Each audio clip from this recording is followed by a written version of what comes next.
नमस्कार, मैं डॉक्टर जितेंद्र यादव, हड्डी रोग विशेषज्ञ, राम नर्सिंग होम नानोल से। दोस्तों, आज हम बात करेंगे एडी के पीछे होने वाले दर्द के कारणों के बारे में।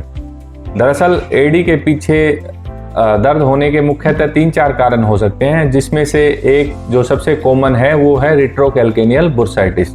दूसरा कारण हो सकता है इंसर्शनल टेंडिनाइटिस और तीसरा कारण हो सकता है हैगलैंड्स डिफॉर्मिटी।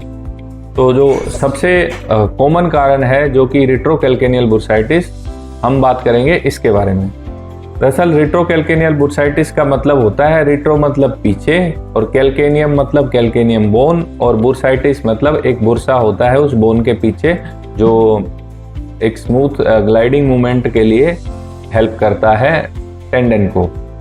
और इसी अगर बुर्सा में सूजन अगर आ जाए तो उसको बोलते हैं रेट्रोकैल्केनियल बुर्साइटिस।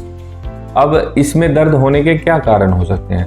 दरअसल इसमें दर्द होने के कई कारण हो सकते हैं। एक तो हम फुटवियर कोई ऐसा पहन रहे हैं जो कि प्रेशर बना रहा है हमारे टेंडन पे और जिसकी वजह से उस पर टेंशन आ रही है और कंप्रेशन हो रही है, जिसकी वजह से उसमें सूजन आ जाती है। दूसरा कारण हो सकता है कि हम कोई ऐसी एक्सरसाइज करे जा रहे हैं जिसकी वजह से हमारे फुट में, एंकल में डोर्सी फ्लेक्शन जो है ज़्यादा हो रहा है, जिसकी वजह से टेंशन ज़्यादा आ रही है टेंडन पे और उसकी वजह से उस बुर्सा में इन्फ्लामेशन हो रही है। तीसरा कारण हो सकता है कि भाई हम फ्लैट फिट हों, ओवरवेट हो पेशेंट, तो उसकी वजह से भी हमारे उस टेंडन पे ज़्यादा टेंशन आती है, काफ मसल्स टाइट हो जाती हैं और इसकी वजह से हमको ये दर्द स्टार्ट हो सकता है।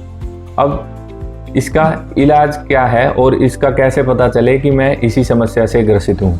दरअसल इसका हम क्लिनिकल डायग्नोज कर सकते हैं। डॉक्टर को आप दिखाएंगे तो वो एग्जामिन करके आपको बता सकते हैं, बट अगर इन्वेस्टिगेशन करने की ज़रूरत पड़ती है तो हम इसमें एक्सरे कर सकते हैं, जिसमें हम देख सकते हैं कि कोई डिफॉर्मिटी वगैरह तो नहीं है कैल्केनियम बोन के पीछे, या कोई स्पर वगैरह तो नहीं है, या फिर जो है इवल्जन तो नहीं हो रहा है टेंडन का।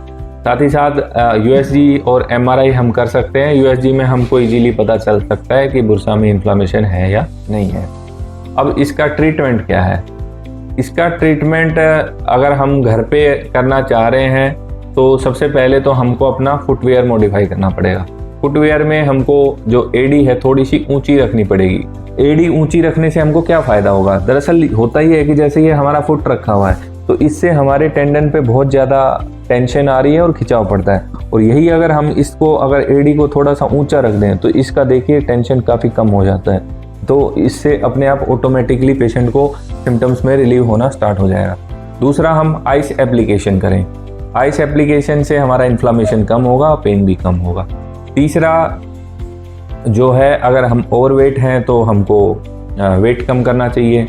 और चौथा ये है कि हमको काफ की जो मसल्स की स्ट्रेचिंग एक्सरसाइज करनी चाहिए, जिससे उसके अंदर टेंशन कम होगी और इन्फ्लामेशन जो हो गया है वो ऑटोमेटिकली रिलीव होना स्टार्ट हो जाएगा। तो दोस्तों, ये तो आप घर पे सारी चीज़ें कर सकते हैं, बट अगर इसके बाद भी आपको पेन कंटिन्यू हो रहा है, रिलीव नहीं हो रहा है या पार्शियली रिलीव हुआ है, तो उसके बाद आप कुछ डॉक्टर से प्रिस्क्राइब करा सकते हैं मेडिसिन, जैसे कि एनसेड्स मेडिसिन, जो कि डिक्लोफिनेक, एसिक्लोफिनेक वगैरह। इससे काफ़ी हद तक आपको आराम आ जाएगा। तो दोस्तों, अगर इसके बाद भी अगर आपको आराम नहीं आता है तो फिर इसमें कुछ इंजेक्शंस वगैरह दिए जाते हैं, जैसे कि सबसे पहले तो हम स्टेरॉइड का एक इंजेक्शन कैनाकोट वगैरह लगा सकते हैं, जिससे काफ़ी जो लोकल एप्लीकेशन से इन्फ्लामेशन कम हो जाती है और पेशेंट को पेन रिलीफ हो जाता है। दूसरे इसके अल्टरनेट ऑप्शंस ये भी होते हैं कि कुछ हम स्टेम सेल थेरेपी वगैरह भी दे दें। स्टेम सेल या फिर प्लेटलेट पीआरपी थेरेपी, खुद का ही ब्लड एक्सट्रैक्ट करके उसको हम इंजेक्ट कर सकते हैं, तो उससे जो है हीलिंग होगी हमारे टेंडन की और इन्फ्लामेशन भी कम हो जाएगी।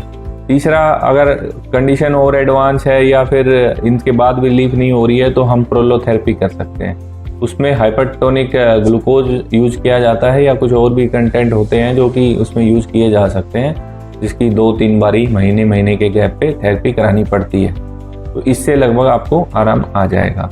तो दोस्तों, जैसे कि मैंने सभी कारण आपको बता दिए हैं, यदि फिर भी आपके मन में कोई सवाल है, आप या कुछ जानना और पूछना चाहते हैं, तो आप हमारे कमेंट बॉक्स में पूछ सकते हैं। Thank you.